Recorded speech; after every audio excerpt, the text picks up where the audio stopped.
चल रहा है।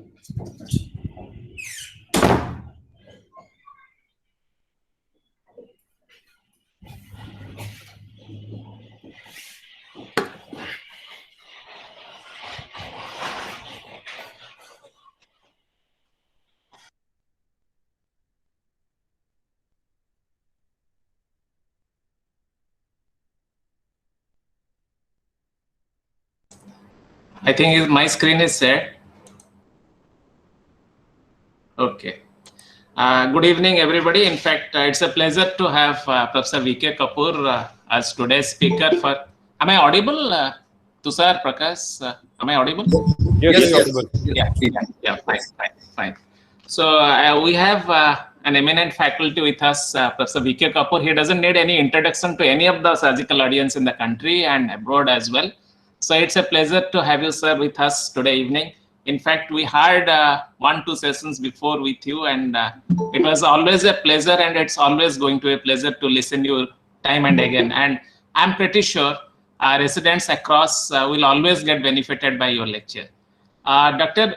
Kapoor was professor of surgical gastroenterology in SGPGI in Lucknow in Uttar Pradesh. And probably then at the fag end of his career at SGPGI, he decided to, before retiring, he decided to switch over to private sector. And right now he is in MGMC in Jaipur, where he is heading the MCH surgical gastroenterology training program. He's a Dr. Bishi Rai National Awardee, and he has got innumerable presentations and most importantly, the books that he has already published, on bile duct injury, on pulse in surgery, their books. Those are fantastic books. I think it has helped many residents and faculties across. So I think this is the Bishi Rai Award that he was receiving.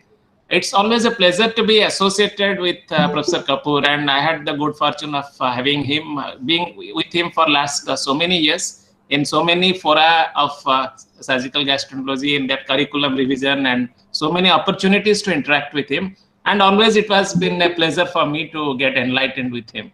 So thank you very much for accepting my request and coming and joining us today. So I think the screen and air, everything is yours now. Please go ahead with your presentations. I'm just unsharing my screen.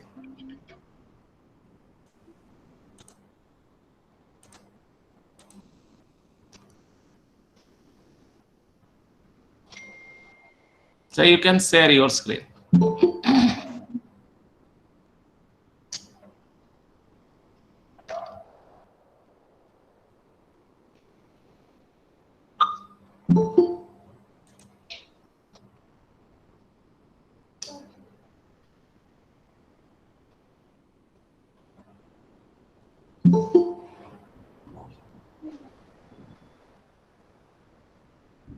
So can you see my?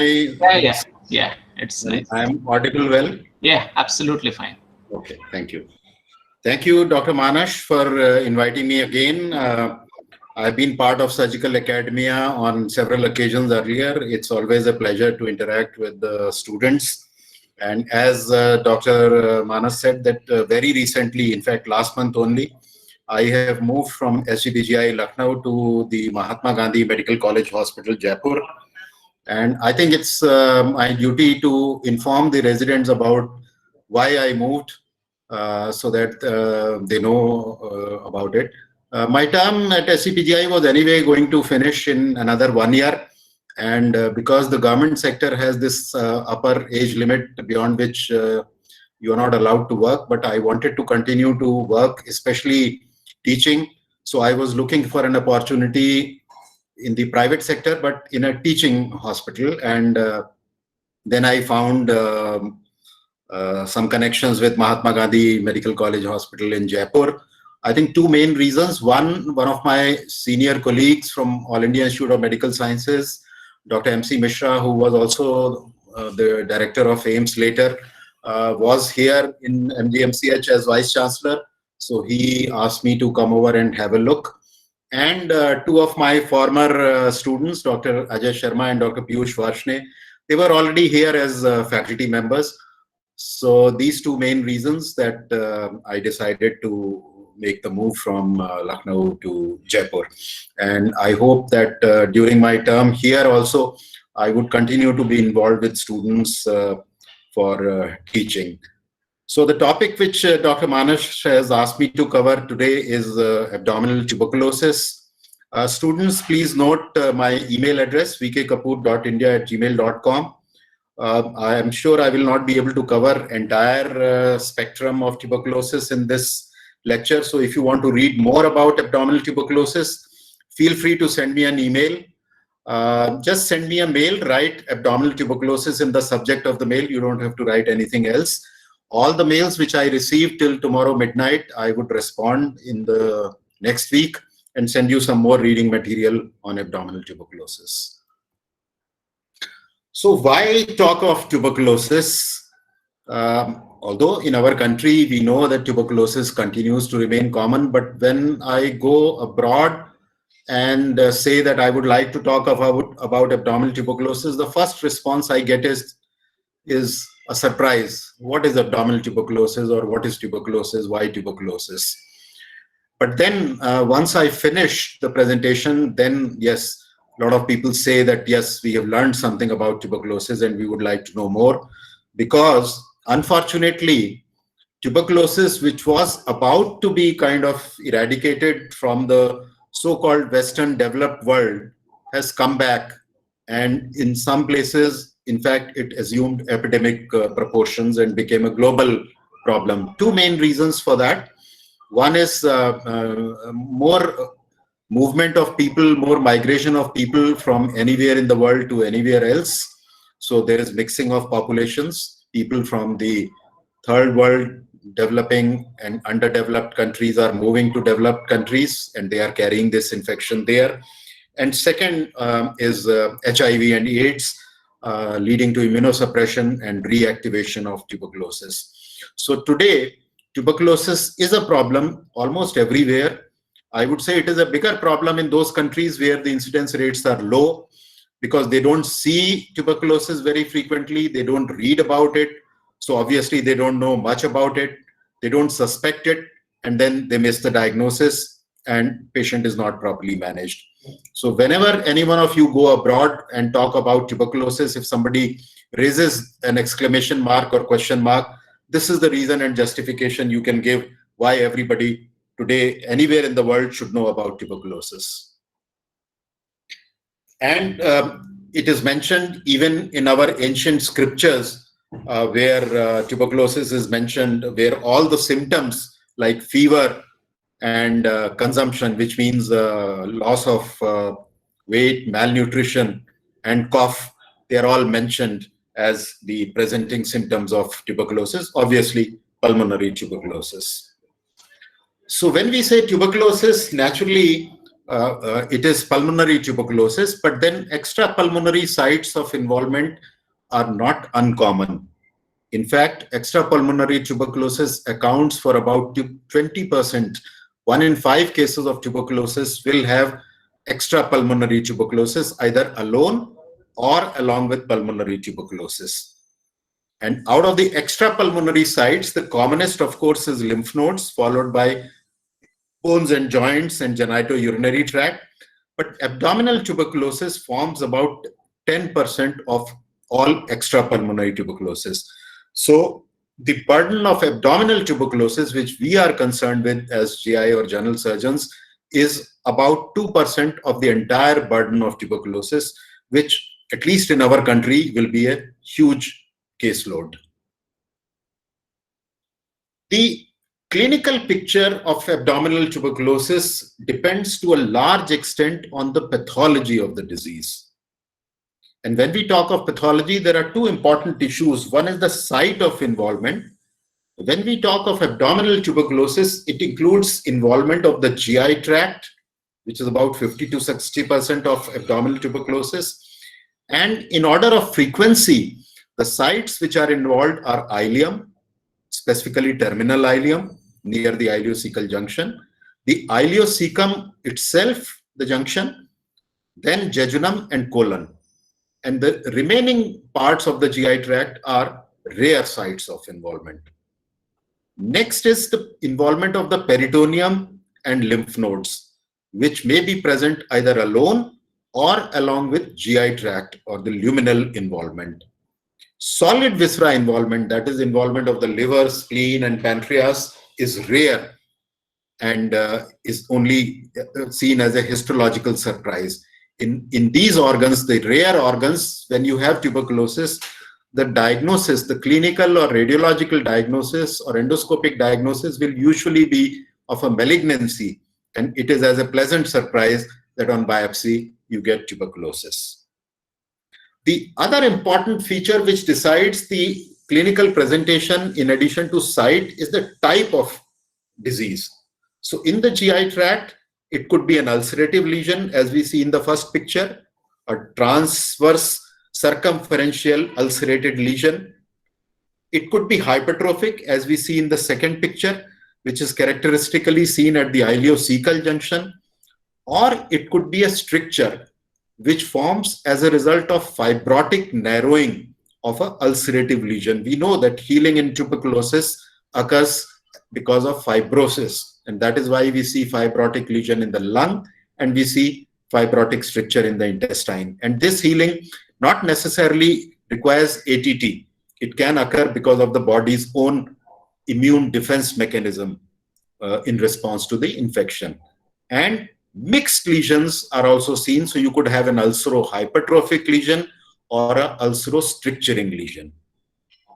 When we talk of peritoneal involvement, it is two types predominantly. One is the wet type or the ascitic type, where patient has ascites, and the other is the dry type, where adhesions form between the parietal peritoneum and bowel loops, between the bowel loops and omentum, and between bowel loops to each other. The lymph nodal type is usually as enlargement of lymph nodes, and when they are significantly enlarged, they can undergo what is known as central caseation necrosis. And lymph nodes, when they heal, either because of body's own immunity or ATT, they can calcify and appear as calcified nodes. So keep this site of involvement and type of pathology in mind when we discuss the clinical picture of abdominal tuberculosis. Now, based on this, or on top of this, is the presentation. And tuberculosis is a disease of varied presentations. The commonest mode of presentation of abdominal tuberculosis is what is known as chronic or typically subacute presentation.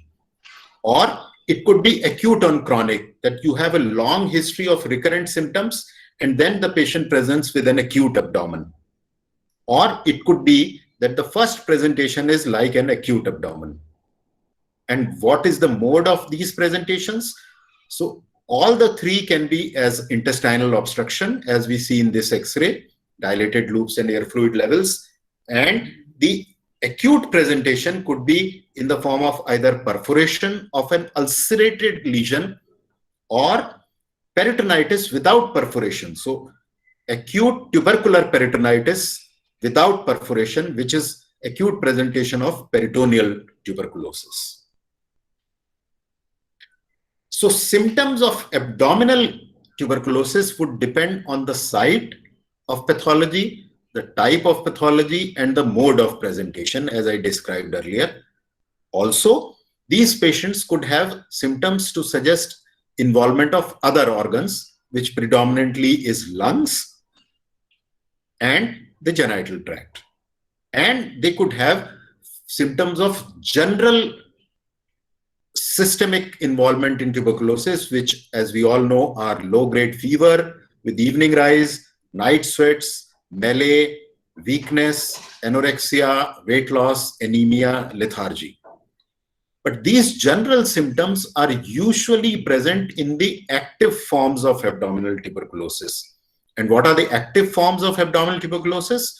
Most commonly, the ascitic type of peritoneal tuberculosis, lymph nodal tuberculosis, and the ulcerative type of GI tuberculosis. The hypertrophic or stricturing type are not active types, and these patients do not have the general symptoms of tubercular infection.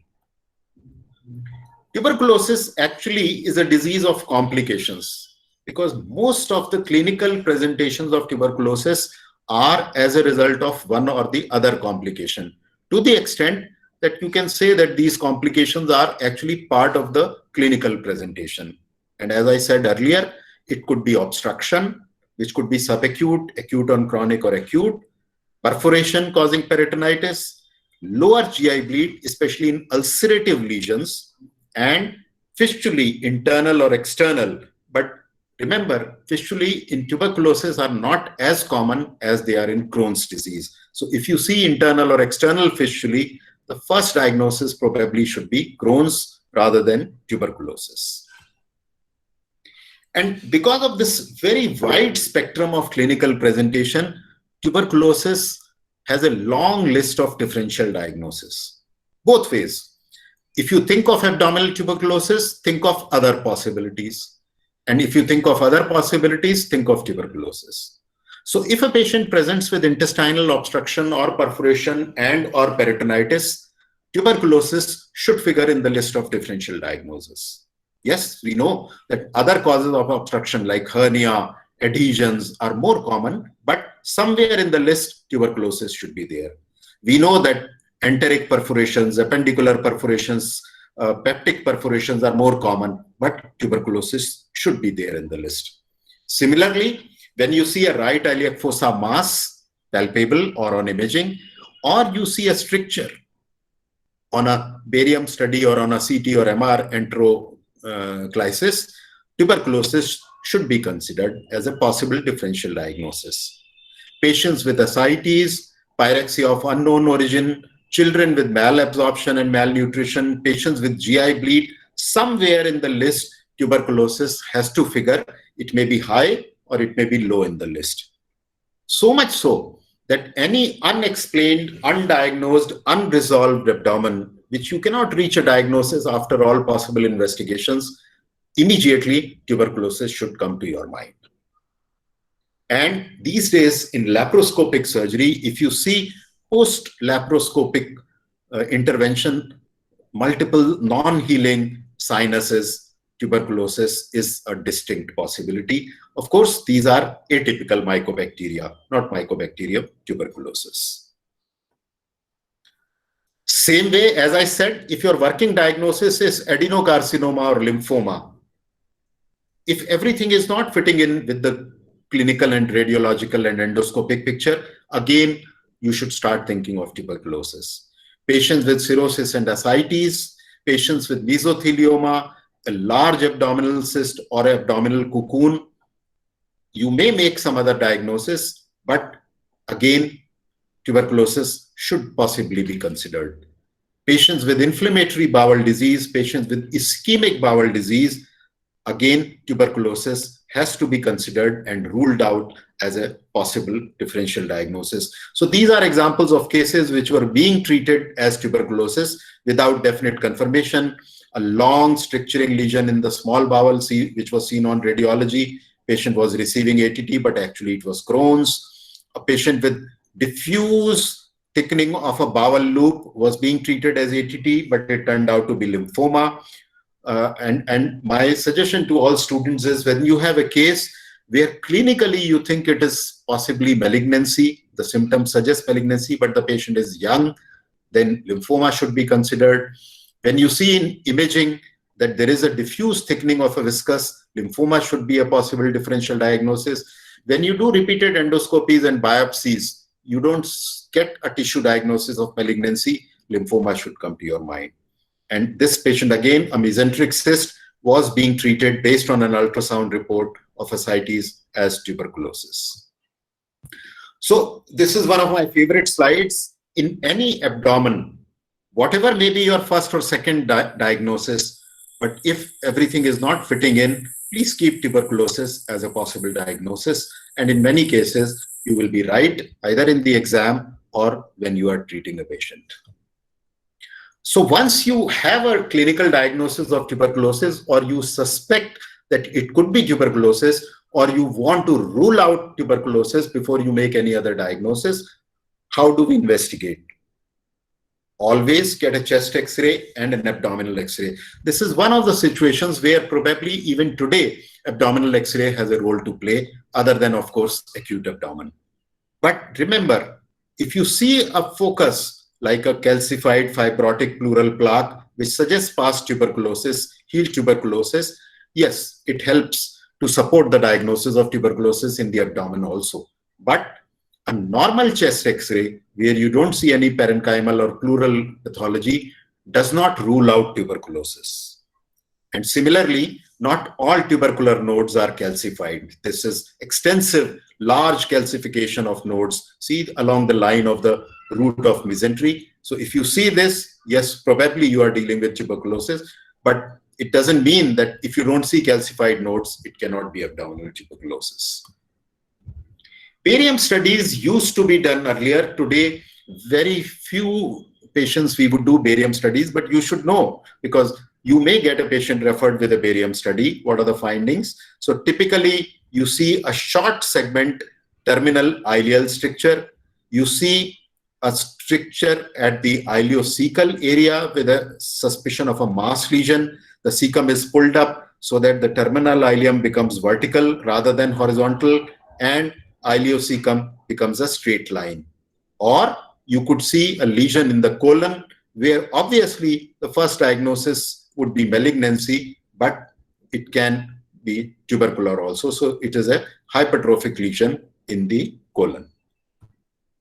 Today, for most abdominal pathologies, an ultrasound and a CT scan would be the preferred investigations rather than barium studies. And a good ultrasound can pick up a bowel lesion also. You can see a thickening of the bowel loop or a bowel mass, and then it raises a possibility that there is a possible tubercular lesion. Obviously, ultrasound is very good to pick up ascites, and it can pick up enlarged lymph nodes in the mesentery also. The lymph nodes in tuberculosis in the abdomen are in the root of the small bowel mesentery. And then CT scan confirms this thickening, which could be tubercular, could be lymphoma, could be malignancy also. If you have a patient with ascites, either clinically or on ultrasound or on CT scan, then obviously examination of the ascitic fluid by ascitic tap is a very important investigation. And the ascitic fluid in abdominal tuberculosis is usually high protein. So the serum and ascites albumin gradient is low. Cells are predominantly lymphocytes, and a very good investigation is ADA. An ADA cutoff of 36 in the ascitic fluid is a very sensitive and specific marker for tubercular ascites. And then you can subject the ascitic fluid to smear, culture, which could be BACTEC, and you could do PCR also. Usually in these patients, the ascitic fluid amount is very large, so you should tap as much as you can. You should centrifuge and then subject the concentrate to these tests, and the yield will be higher. But before centrifugation, of course, you should keep a sample for the biochemical and other studies. And typically, you see this thickened enhancing peritoneum with ascites, which is quite characteristic of tubercular peritoneal involvement. The key investigation for the diagnosis of GI tract tuberculosis, of course, is endoscopy. But endoscopy would see only colonic, ileocecal, and if you have an expert endoscopist who can do a retrograde terminal ileoscopy at the time of total colonoscopy, you can see the terminal ileum also. The picture is of ulceration, nodularity, and you can see a mass lesion, but these features may be difficult to differentiate from other diseases like malignancy or inflammatory bowel disease, and a biopsy is helpful. In patients with ascitic type of tuberculosis, laparoscopy plays a very important role. So you do a laparoscopy and you see these tubercles, you take one of them for biopsy, and that could confirm the diagnosis. But please be very careful if the patient does not have significant amount of ascites, because if it is adhesive type of tuberculosis, then laparoscopy can be hazardous. You can enter into a bowel loop which is adherent to the parietal peritoneum. So if there is not good or significant amount of ascites, be very careful in doing laparoscopy. Capsule endoscopy has to be used with great caution in patients suspected to have tuberculosis, especially those who have subacute intestinal obstruction, because a stricturing lesion is a relative contraindication, because proximal to the stricture, the large capsule can get stuck and then may even require surgical intervention. So it is only in patients with malabsorption or GI bleed who do not have features of obstruction, where you are suspecting an ulcerative type of intestinal lesion, you could possibly do capsule, but otherwise capsule should not be done. Serological tests are not of much value, and same is true of tuberculin test, especially in our population where most people would be vaccinated. We have most of the population is exposed to tubercular infection, may not have been clinically obvious. So all these tests are not of very use. And just a few years ago, the WHO recommended against the use of serological tests for the diagnosis of tuberculosis. The Montu test may be of use in populations where BCG vaccine is not a routine, but not in our population. Unlike pulmonary tuberculosis, where the diagnosis of tuberculosis is primarily microbiological by demonstration of acid-fast bacilli, in abdominal tuberculosis, the diagnosis is mainly histological, which shows typical caseating granuloma with Langerhans giant cells. Acid-fast bacilli are not very commonly seen in abdominal tuberculosis because the hypertrophic type of abdominal tuberculosis and stricturing type of abdominal tuberculosis are what is known as paucibacillary types. The number of organisms are low. On the other hand, the ulcerative type and ascitic type are bacillary type of tuberculosis. So it is in these patients that we can get AFB, but otherwise it is difficult. And AFB culture, as we know, takes time. So now you can use the BACTEC, the growth indicator tubes, where the turnover time is less, but the mainstay of diagnosis is histological. And tissue for histology, as I said, can be obtained either at endoscopy or at laparoscopy.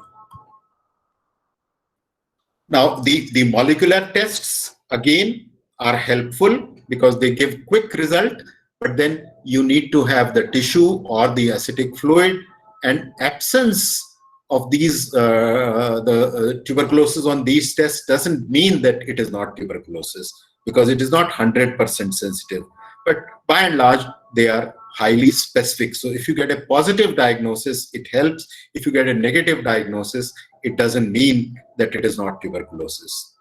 Fecal and serum calprotectin is not a very good test for tuberculosis. It is more useful in the diagnosis of inflammatory bowel disease. So if you have a doubt between tuberculosis and Crohn's, it may be helpful. As far as surgery is concerned, the role of surgery in tuberculosis is very limited as far as the diagnosis is concerned, because today it would be very rare situation that we would have to operate on a patient to make a diagnosis. So the so-called exploratory laparotomy today is less and less frequently required. But yes, there are situations where we have a lesion, especially in the small bowel, which is inaccessible to endoscopy. So we know on radiology that there is a lesion, but we are not sure what it is. It could be tuberculosis, it could be malignancy, adenocarcinoma, or lymphoma, it could be Crohn's, it could be ischemic.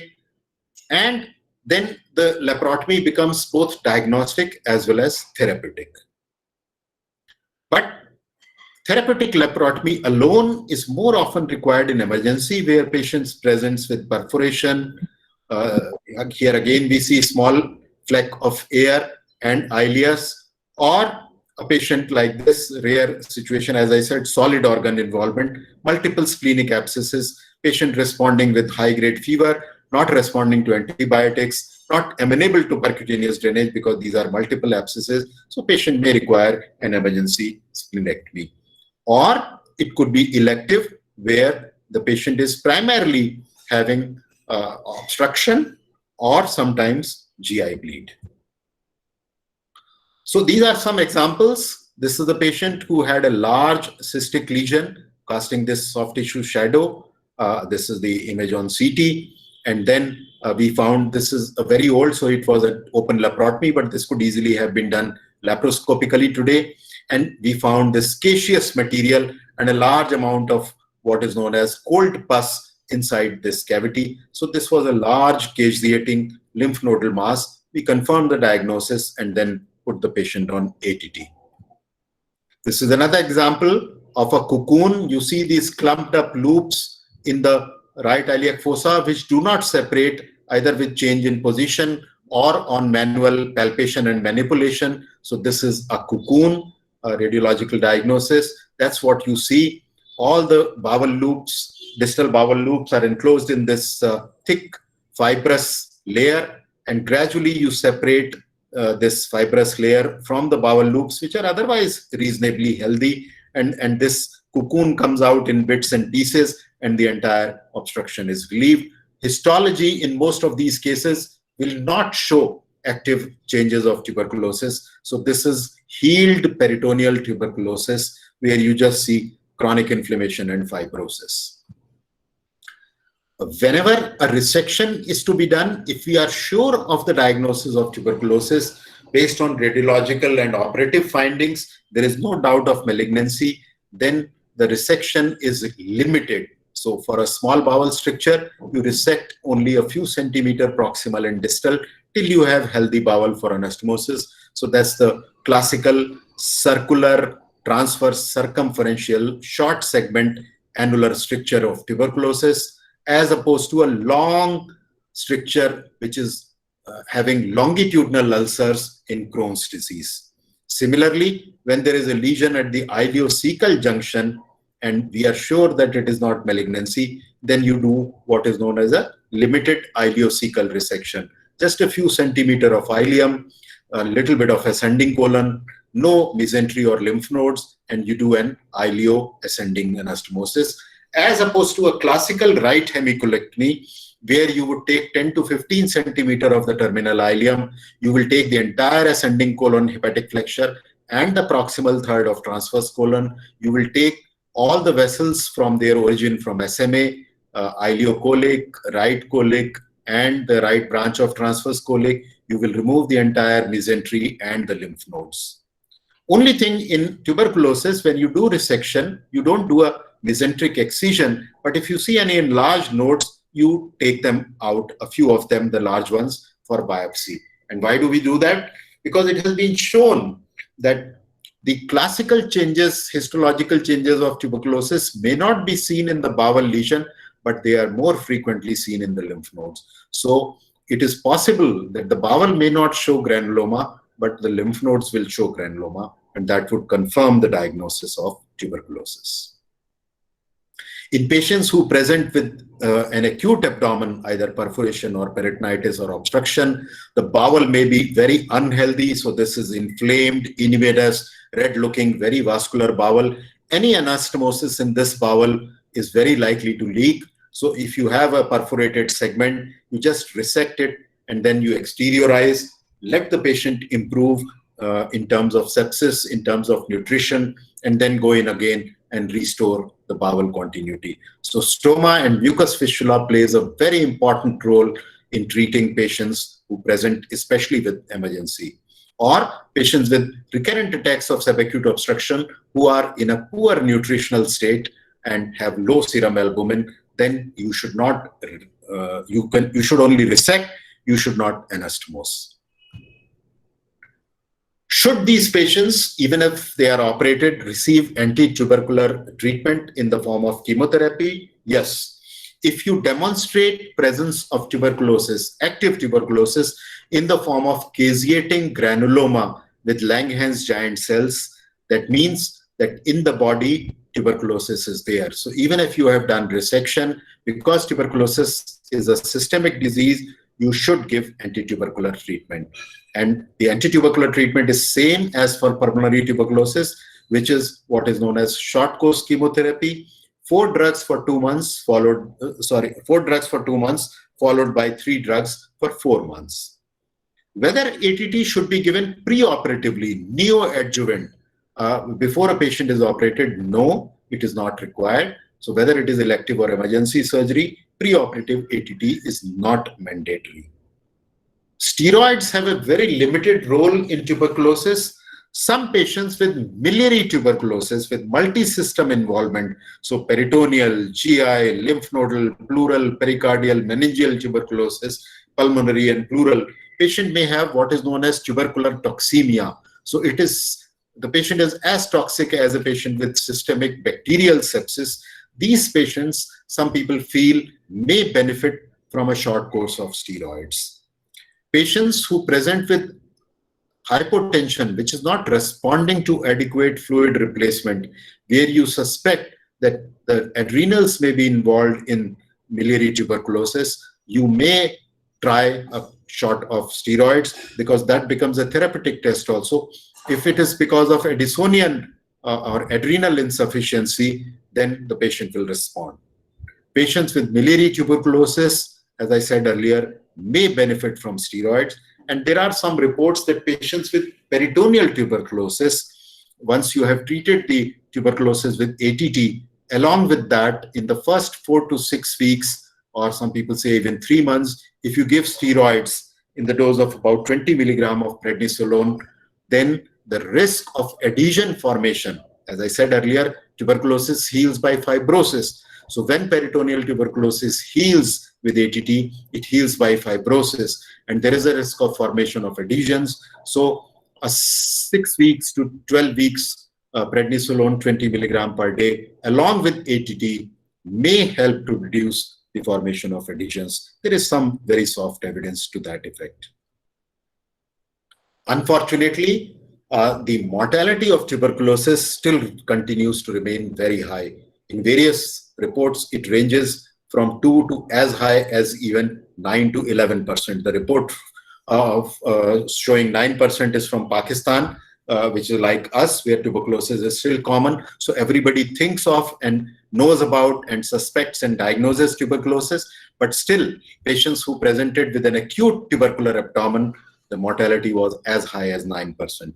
And the second last report, Forrester, is from US, where obviously mortality is expected to be high. But this only shows that acute presentation of tuberculosis is still associated with a very high mortality, much higher than any other disease, any other surgical procedure that we do in our clinical practice.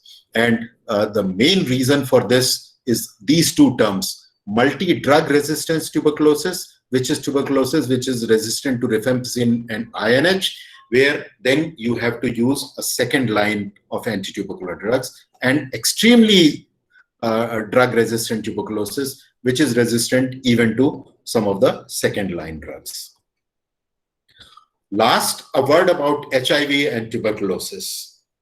So there is a very high association of HIV and tuberculosis. This report from Israel, 4% of patients were HIV positive.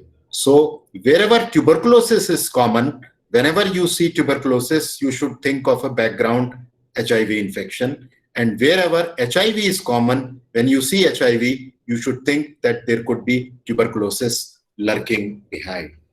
Another subgroup where tuberculosis should come immediately to mind are patients who are immune suppressed. Malnourished patients, alcoholics, diabetics, cirrhotic patients, patients who are transplant recipients and are on immunosuppressive drugs, and patients who are receiving biologicals for some other disease. If there is something unusual happening which you are not able to decipher, you should think of possible tuberculosis. I think I would skip this in case questions come, then maybe I will cover Cox versus Crohn's.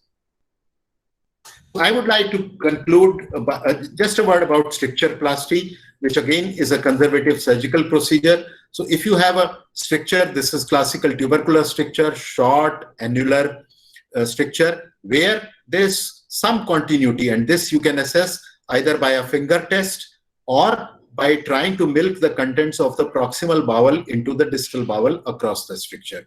So if it is not a complete stricture, you take two stay sutures at the two ends, you open the stricture half proximal, half distal, so it becomes like a diamond, and then like we do in a pyloroplasty, the two ends of the diamond are approximated and the remaining length is sutured.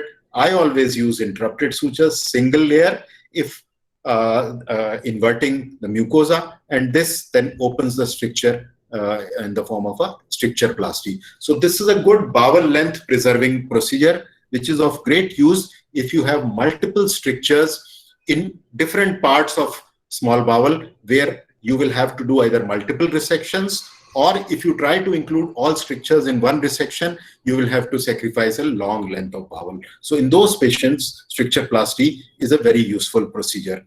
Don't forget to take a biopsy from the wall of the open stricture to confirm your diagnosis, because otherwise you will have no specimen. So I would like to conclude by saying that even in our country, where tuberculosis still continues to remain common, we should have a high index of suspicion, as I said, in any and every abdomen, especially unresolved, undiagnosed, unclear abdomen. The mainstay of diagnosis is endoscopy and histology. In patients who do not have complications, the treatment could be medical, but there are definite indications of surgery, especially in acute abdomen and in patients with complications. In all patients with abdominal tuberculosis, or for that matter, all patients with tuberculosis, think of HIV. So even those hospitals which don't do HIV serology as a routine should do HIV in patients with tuberculosis. And unfortunately, it still continues to have high mortality. So once again, I would like to thank Dr. Manas. And as I said, those of you who want to read more about tuberculosis, this is a chapter that I had written a few years ago in Recent Advances in Surgery. I would be very happy to send you a soft copy of that chapter. And recently, along with one of my colleagues who was with me in SGPGI earlier and is now in your city in Bhubaneswar, Dr. Ibrarullah, who has done this very useful book, I had written another chapter. I will be happy to send you that copy. My email address is vkkapoor.india@gmail.com. Thank you very much. Thank you very much, Professor Kapoor. As usual, it was a fantastic and enlightening talk on tuberculosis. That's, I think, most of us day in and day out in our practice, we encounter these patients. Before I open this for the questions to come in, I just want to put in few questions. I mean, since there are so many residents present in this forum, how actually they should proceed and progress if they encounter in emergency patient presenting with tubercular perforation peritonitis. So what should be their approach? How should they actually proceed? So tubercular perforations and peritonitis are of two types. One could be an ulcerated lesion which has perforated. So there is no stricture, there is only an ulcerated area, an inflamed looking area which has perforated. And other could be that there is a stricture and proximal to that there is a perforation. So like any other perforation, we have to do the source control, which means closure of the perforation. If the perforation is close to the stricture, then you could resect a segment which is including both the stricture and the perforation. Now, whether you do it as a primary procedure, which means that you restore the bowel continuity or not, or you create a stoma and a mucus fistula, depend on the patient's general condition in terms of sepsis, patient's nutritional status in terms of serum albumin, and the condition of the bowel, whether it is edematous, inflamed, friable, will hold sutures or not. But by and large, in these situations, if I have to err, I would err on the side of not doing a primary anastomosis or closure. I would err on the side of creating a stoma or a stoma and a mucus fistula. I think that's the most important take-home message. Probably, I think we need to err more on the stoma side than on the primary anastomosis, because quite often the local pathology is not that good. These patients are are surely compromised. The bowel is edematous. So I think the essence of this managing this tubercular perforation in that scenario is to either to go for a stricture. If you have a stricture and a perforation, then resect and go for a mucous fistula and a stoma. That probably will be the best bailout procedure in an emergency scenario. Okay, thank you very much. Now, next question is quite often. Yes, please, please. In the same vein, sitting in a tertiary level hospital, I never blame a surgeon who does not anastomose, who creates a stoma, even if it was not indicated. Absolutely. No harm done to the patient. Absolutely. And same way, I never blame a surgeon who does a partial cholecystectomy. That's true. That's true. I think anyway, our main motto is to save the patient's life than to show the heroism in that kind of a scenario. The second question is, quite of many of us have surely encountered laparoscopic surgery, ports not healing, and as you rightly told, there are atypical mycobacteria. Even if these patients, they run from pillar to post, they change surgeons quite often that the ports are not healing. They have surely been put up on ATT. They do not absolutely respond. And ultimately and lastly, till when these ports are excised till the peritoneum, they only respond to it. What's your thought on that? Yes. So if it is a non-healing sinus, then some kind of a cross-sectional imaging is indicated, which you can combine with a fistulogram also. So a CT fistulogram may be done. And as Dr. Sahu rightly said, that most of these patients at some stage would require a full thickness excision following the tract from the skin down to the peritoneum. But we also have to rule out any spilled stones in the parietes or in the tract, and whatever material, the pus or the fistula must be subjected to culture, especially mycobacterial culture, for which we have to send the specimen in saline, and we must request our microbiologist to look carefully for atypical mycobacteria. And my microbiologists tell me that this amikacin and macrolides, I think, for a long duration are probably the treatment of choice for these lesions. Okay. And quite often we have heard surgeons in an anticipation, as you told, that unclear, undiagnosed, uncertain abdomen, it's to be taken as a tubercular abdomen. What's your take on these therapeutic trials? Many often we hear that surgeons have put the patient in therapeutic trial. I personally have been against therapeutic trial with a presumed diagnosis of abdominal tuberculosis for two reasons. One, today with all the diagnostic armamentarium, it should not be difficult to prove or disprove tuberculosis in majority of the cases, number one. And number two, and more important, is that by putting the patient on therapeutic trial, because ATT takes about 4 to 6 weeks to show its effect. And in doing that, we may be delaying treatment of some other conditions which, as I showed, mimic tuberculosis, such as malignancy, such as Crohn's disease, where either the treatment is delayed or it can be hazardous. So personally, I am not in favor of putting a patient on therapeutic trial till everything has been exhausted and we are not able to prove any other diagnosis. Very rarely in my own clinical practice, I would put a patient on therapeutic trial with ATT. I think most of them can be very nicely diagnosed with the battery of tests and investigations that we have now at our command. Yeah, I think let's take some questions. How a cocoon is formed?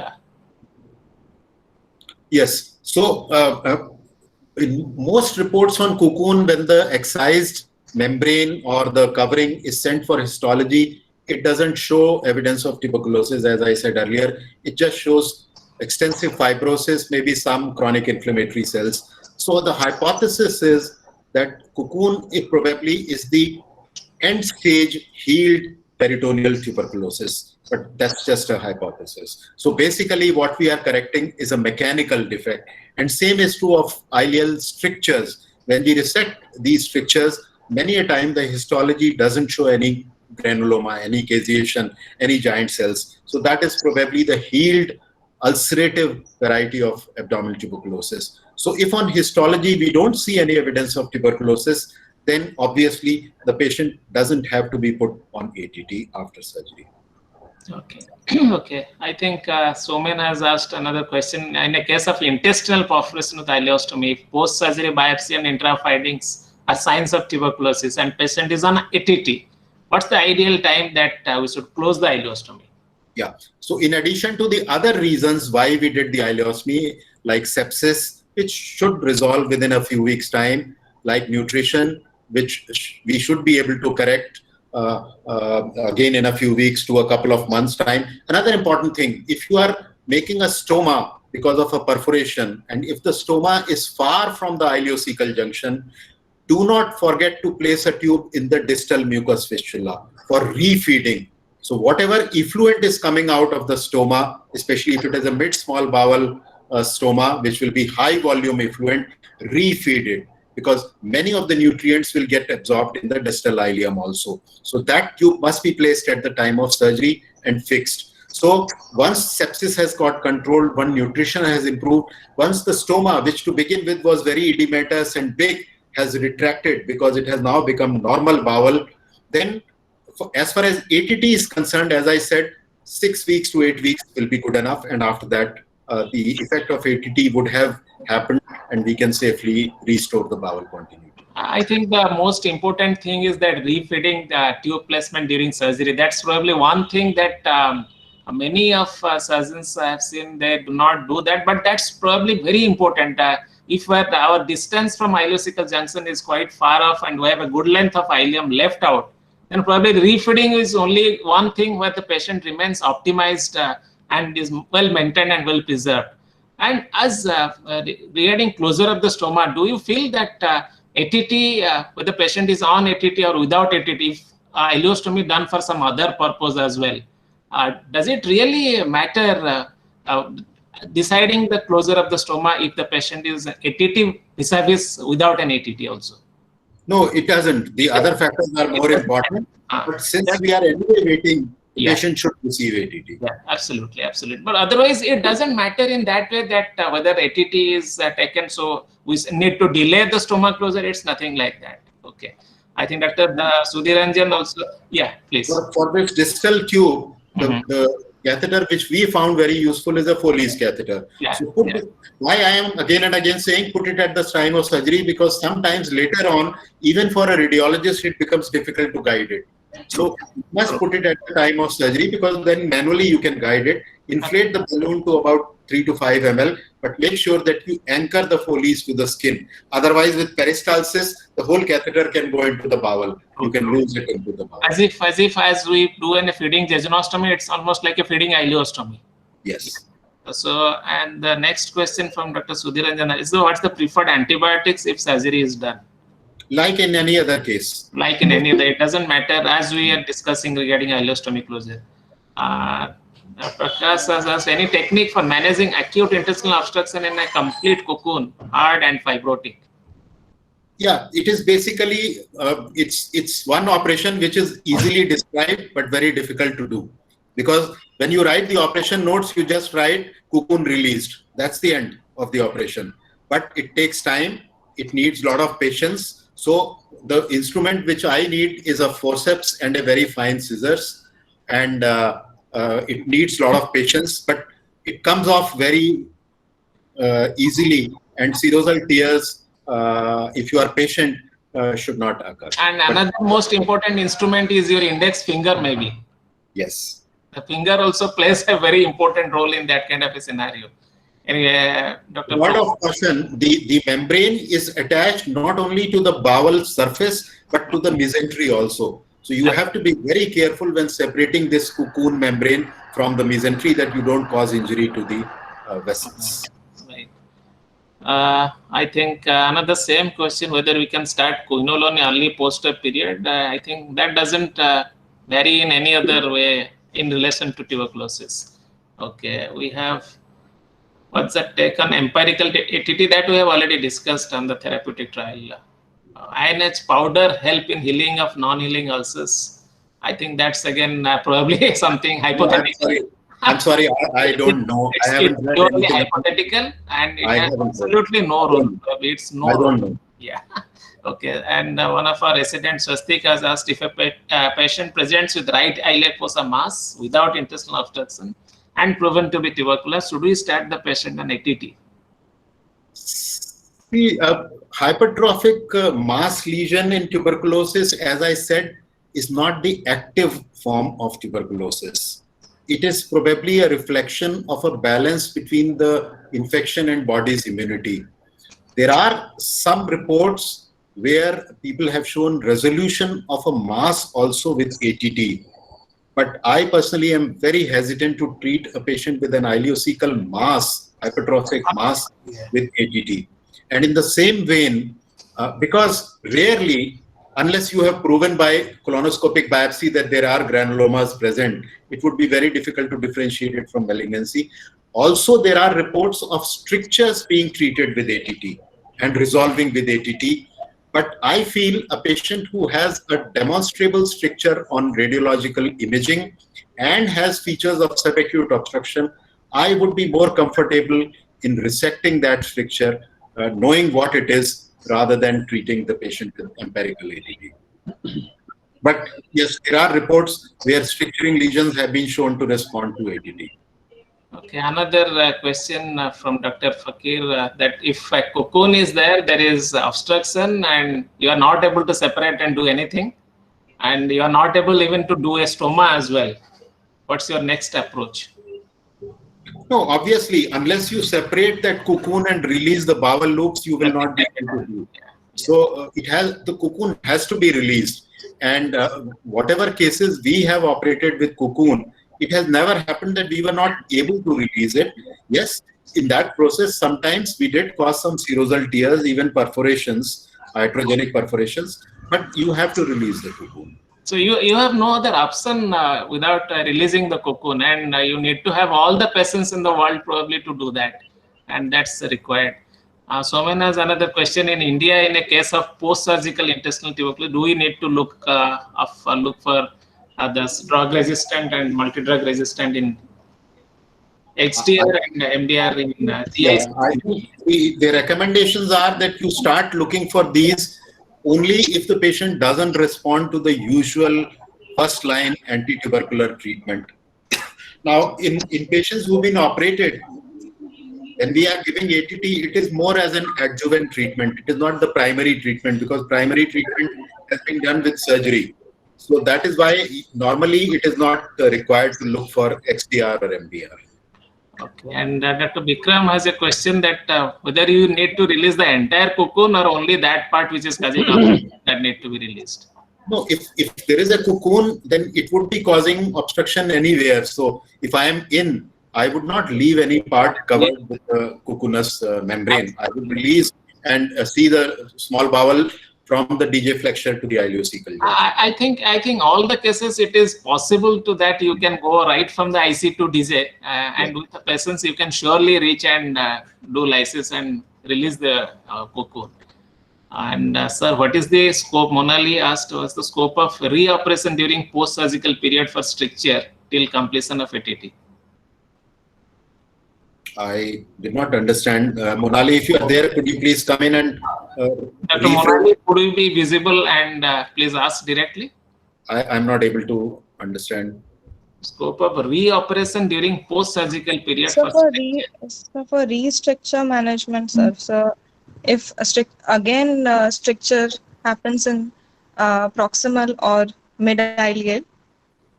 I mean, when the patient is on ATT and he develops again. And with ileostomy. Okay. Yeah. And develop. Already operated. Okay. So this happens that patients with ulcerative type of tuberculosis or patients with strictures who are being treated with ATT, as I said, that healing is by fibrosis.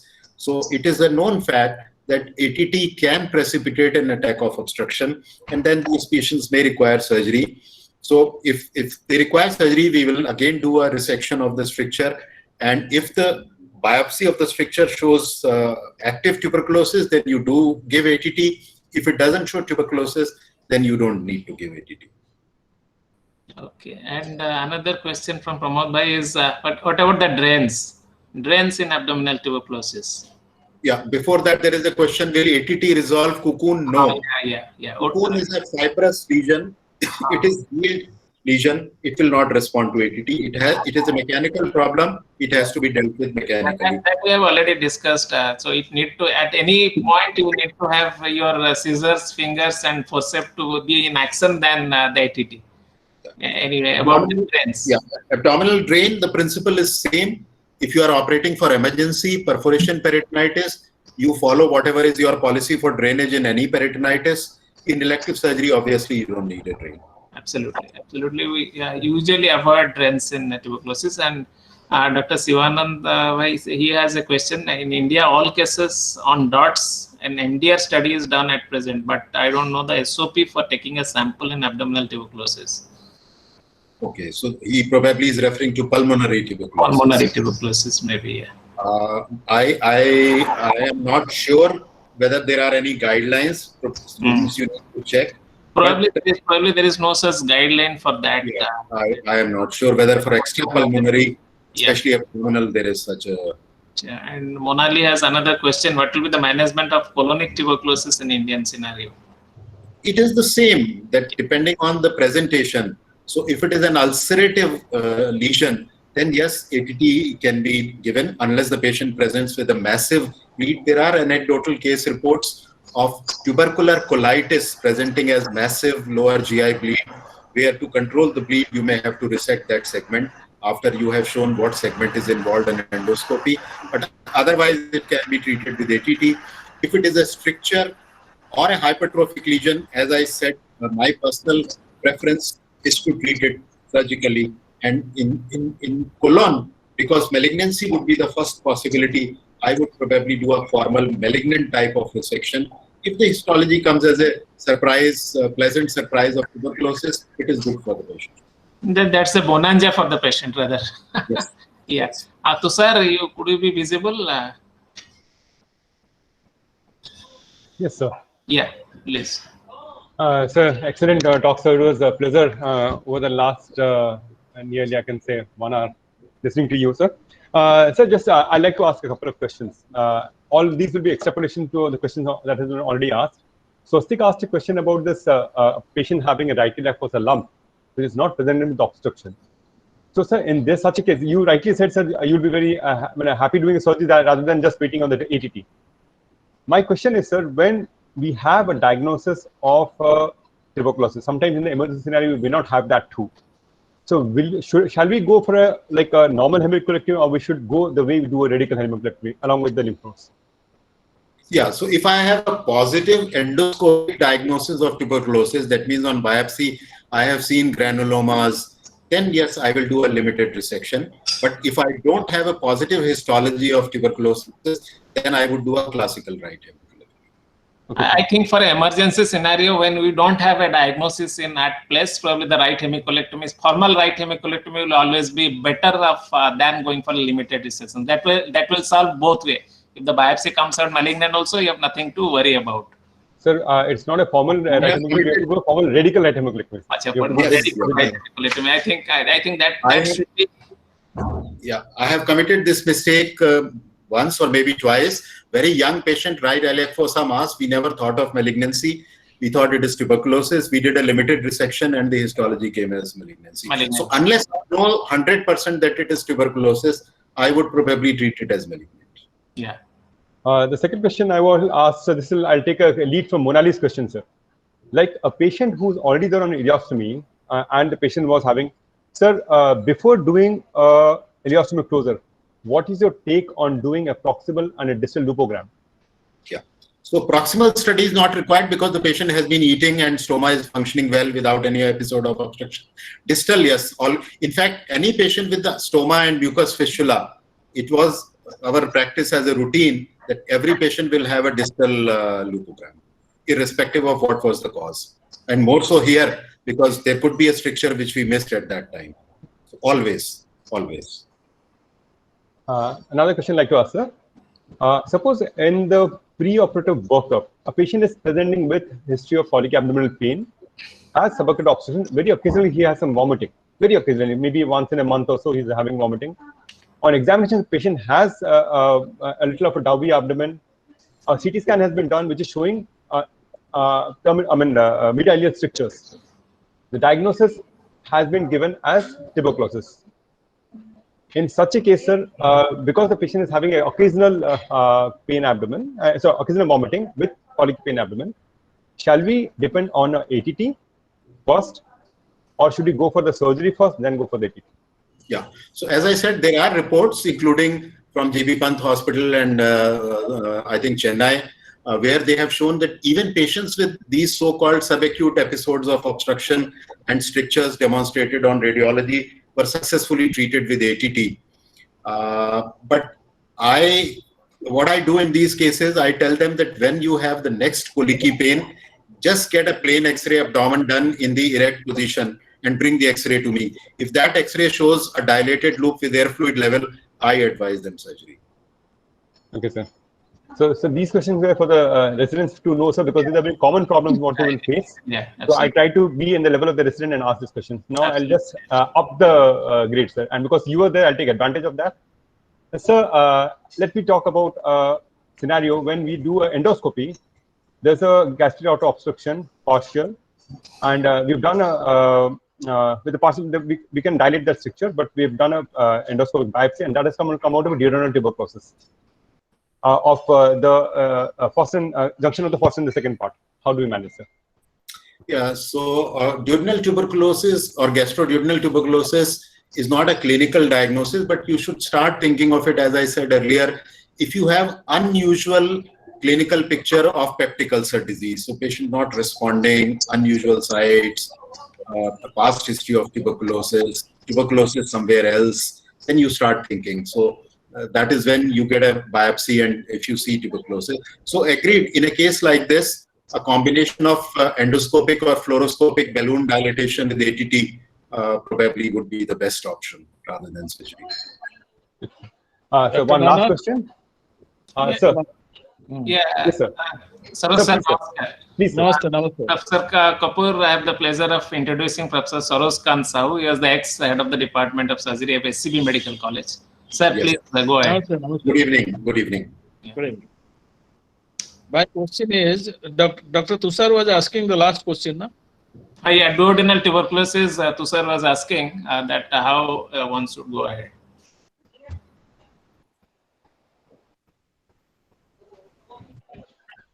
Hello? Yes, sir. Please go ahead. Please go ahead. Please go ahead. I'll continue. Yeah. Yes.